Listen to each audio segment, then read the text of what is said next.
Sean Baker's the name, Thai Boxing's the game. I'm on here on behalf of the Mental Shift Productions and I'm joined with Flyn Shanks. We spoke with Flynn last night after his notorious win against Ryan and the audio cut out. So we're here in Fighters Hive in Bathgate and we're going to run it back. So Flynn, how are you feeling today after your absolutely amazing win? I'm feeling fantastic, mate, honestly. There's no better feeling than waking up in the morning sore, but knowing that you'd got the win. There's nothing better than that, honestly.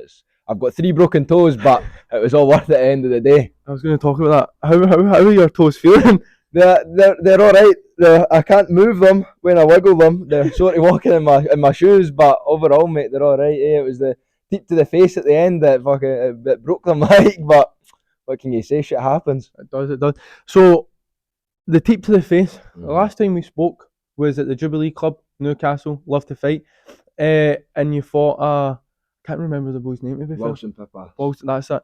And how just to tell the viewers at home, it might have not seen that fight. How did that fight end? It was basically the exact same way. It was TKO finish, that one, and Wilson is a very, very good fighter as well.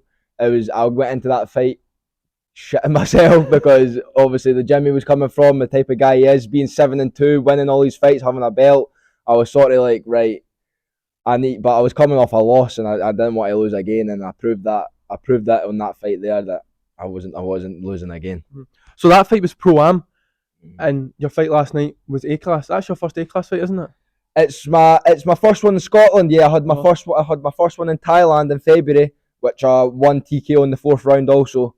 But this I'd say was my first proper A-class fight, I'd say. So do you feel like that's your A-class? Do you feel that's where you've always belonged? Yeah, 100%. I feel with Pro-Am it's good, but people are out here to show their skills and to show what they're good at. I'm just here to hurt people. I just like hurting people. I like getting hurt. I like getting hit. I like feeling the shin on shin connections.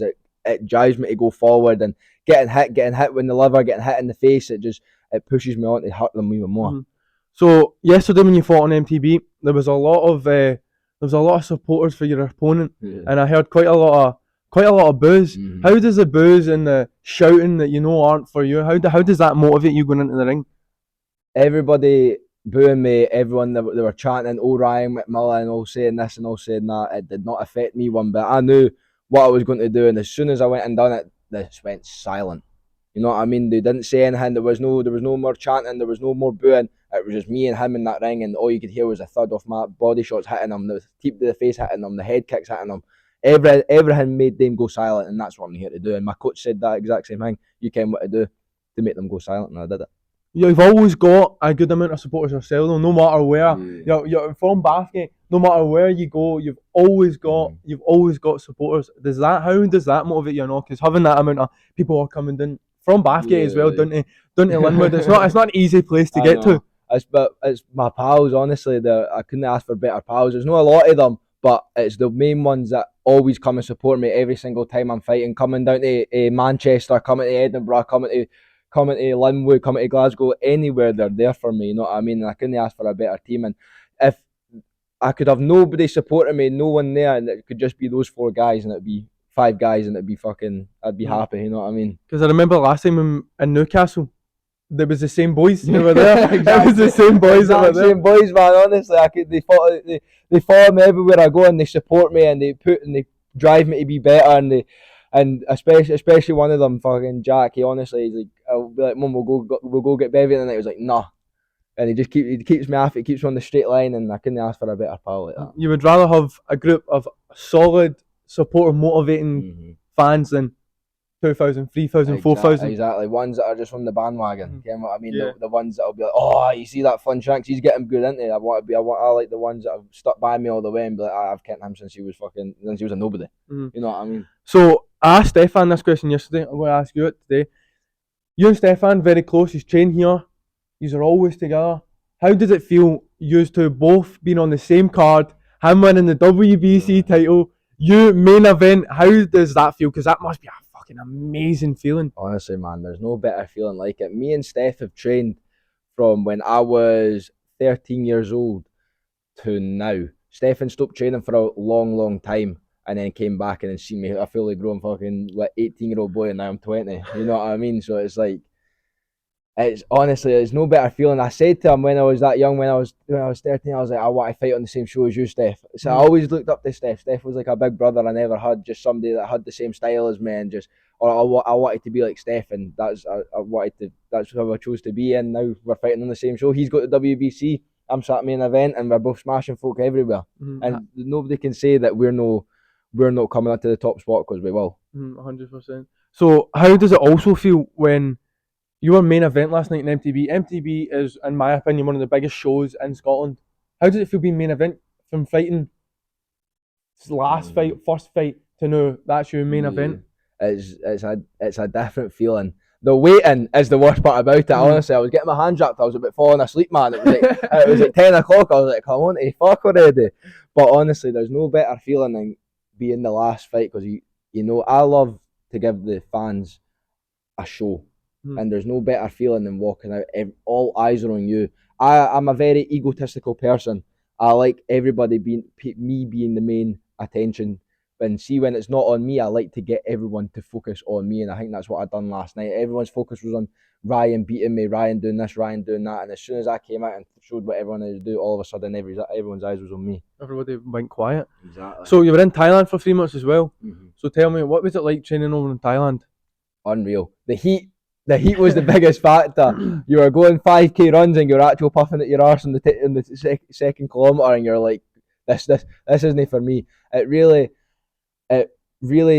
it's a mental game over there, because obviously I was there for 3 months. I was living in the gym. I was waking up with frogs lying on my bed, cockroaches on my hair, even though I've not got much yet. But they were all over the place. There was water when it was chucking down with rain. There was water coming through the roof, fucking falling on top of me. It was a lifestyle that I had to take in and endure to become who I was today, and to fight like the way I did. And the training over there is just, it's different levels. It's just non-stop. It's constant, and it's brilliant. It's a small gym, small wee family gym, and it's just, there's nothing more you could ask for over there. You know, when you were in Thailand and I was watching your Instagram stories, you know how I knew that it was in game time. No trim Flynn. And no trim Flynn. I had the no trim. I was coming afro. I had the half beard that was like fully grown down there, fully grown up here. I had nothing here. I had fully grown there. And it was just like, I was just in a mindset of, I'm just not going to do anything to myself. I'm just got to focus on fighting and training, and that was it. I got 2 hairline fractures over there by the coach from knee meeting the ribs, which I was hoping to get a fight over there, but it set me back. So I just decided to get a fight over here and wait till they were fully healed, and they'd done me good in this fight, so I can't complain. So have you got any plans, trips back to Thailand anytime soon? They want me to go back in February, but I think there might be a show in February, so I'm going to wait and see how I feel, and maybe go back later on in the future, or maybe go back in February. We'll just wait and see. I think the MTB dates got released as well. Is there anybody that you would like to fight on MTB? Have you got anybody that you would like to fight? There's a few people I'd like to fight. One of them being James McKenzie. He wanted to fight me when I was when I've just first started with my second fight. He wanted to fight me, and I've not heard from him since. I think he wants to fight Lee Mackay. I want to fight Lee Mackay as well. He's fighting on MTB. He's a really good fighter, but I think it's time that these boys fight somebody who's on their level. You know what I mean? So, and that's me. And that is you. So Lee Mackay, you mentioned that, because I think James McKenzie called Lee Mackay out on Leapfrog. I think everybody wants Lee. Honestly, I think every single person wants Lee right now, which is fair enough. He's the title holder. You know what I mean? You cannot say that he's not a good fighter from being the title holder. But I think everyone is just getting a bit annoyed now, because he's like fighting people from other countries, no fighting anybody from Scotland and from the UK. And I think that's when folk are starting to be like, right, you're holding on to these belts, but you're not fighting anybody worthy of getting the belt. You know what I mean? So, no. So I'm back to talking about James McKenzie calling it Lee. So I'm just a guy with a mic. You know what I mean? I'm not no fight promoter. I'm no fighter. I would say you versus Lee, winner against James, or you versus James, winner against Lee. Probably you versus James since he's the title holder. Yeah. I think that's only fair. I think you deserve it after the performances you put on this last year. It's been a long time coming, mate. There's like I've been saying to everybody, there's people that I've fought back in the day that are getting belts now that don't deserve to have them. They fight after they fight me, they fight nobody's, and then that's it. I'm still fighting. I'm fighting boys like of Joe Dean, Herman Akut, James Fraser. I'm fighting all these up and coming fighters, and what have I got for it? You know what I mean? I don't take easy fights. This is one gym where we do not take easy fights, and I don't want to take easy fights because it makes me look like an easy fighter, and that's not what I am. I know I make people look easy, but that's the big difference between the two. I don't take easy fights. I just make them look easy, and that is the big difference there. So, what is the plan fighting next? Then you were just wanting to. How many fights you only plan to have this year? Would you say? Well, no, this year, 2024. 2024. I won. How many? I think I had like 5 this year. I think I had 5 fights this year. You want to beat it this year? I'd say so, yeah. But the first fight I won, I don't want to fight unless it's a title fight, or to get me in the rankings. One of the two, because I'm fighting these boys and getting nothing for it. You know what I mean? Like I'm getting my name put out there, but my name's put out there enough for me now. You know what I mean? I think it's time for me to get a belt under my name, because I've been fighting long enough. I've been fighting almost 3 years now. You know what I mean? Coming up 4, so I think it is time for a wee belt or a rank or in the rankings at least. And you say that you've only been fighting for 3-4 years. Aye. That in itself is an achievement. You look at the people that you've beat. These people have been training since they were this height, and you've just strolled in 3 years, 4 years, fucking battering them all. I've been training since I was 10-year-old, right? But I played football also, and I hated Thai boxing. I was like, this is. My mum and dad just wanted me to do it so I could defend myself. I was like, this is absolutely shite. So I just got to play football. But I got to a point where I was like, I just want to fight. That's all I wanted to do was fight. I was getting in street fights, so I just wanted to go and fight in the ring. And then I did, and then that came in 2021. And then from 2021 onwards, it was just non-stop. I've quit my job for this. You know what I mean? I've no got. The only income I've got is the fucking 350 quid, 400 quid that I'm getting for the fights. You know what I mean? And that's what I need to put in. That's the sacrifice that I'm willing to make sure I can make it. Well, Flynn, thank you again. I shall see you in your next fight. Thank you.